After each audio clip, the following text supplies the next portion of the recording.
Des migrants acheminés par un État pour créer des tensions aux frontières de l'Europe. Des soldats sans insigne qui prennent possession d'un territoire sans tirer un coup de feu. Des soupçons d'interférence dans une élection présidentielle. 3 situations pour un nouveau type de conflit.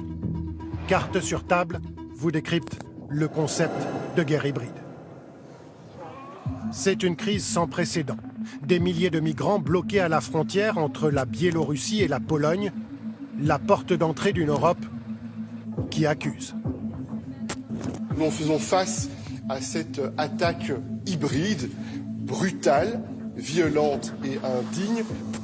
Attaque hybride où quand un État, en l'occurrence la Biélorussie du président Loukachenko, n'utilise pas des chars ni des armes, mais des migrants pour atteindre son objectif, se venger des sanctions européennes. Certains dirigeants de l'Union européenne accusent directement Vladimir Poutine d'être à la manœuvre. Le grand allié de Loukachenko nie toute implication, mais pour beaucoup, le président russe est l'inventeur de la guerre hybride.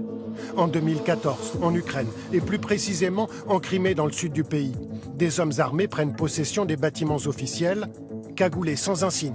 Déboussolée, l'armée ukrainienne ne réplique pas. Ce sont en fait les forces spéciales russes.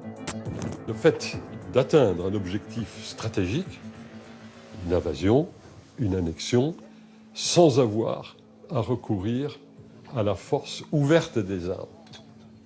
Ça, la guerre hybride qui a été inaugurée à ce moment-là. Des soldats russes sans insigne donc, et parfois des milices privées à la place d'une armée régulière. Quelques mois plus tard, dans le Donbass, l'est de l'Ukraine, on découvre Wagner. Cette force paramilitaire a été fondée par Yevgeny Prigojine, un oligarque proche du pouvoir russe. On va retrouver ensuite Wagner en Syrie, en Libye, en Centrafrique. La Russie avance toujours masquée. Ce n'est pas l'État. Ces entreprises privées ne reflètent pas les intérêts de l'État russe. La guerre hybride, ce sont aussi les cyberattaques comme celle de mai dernier aux États-Unis qui provoquent la fermeture du plus grand oléoduc d'essence du pays, ou les campagnes de désinformation sur Internet comme lors de la présidentielle américaine en 2016. Pour les États-Unis, cela ne fait aucun doute. Ces nouvelles attaques hybrides sont signées Moscou. Un moyen pour la Russie de peser sur la scène internationale 30 ans après la fin de l'Union soviétique.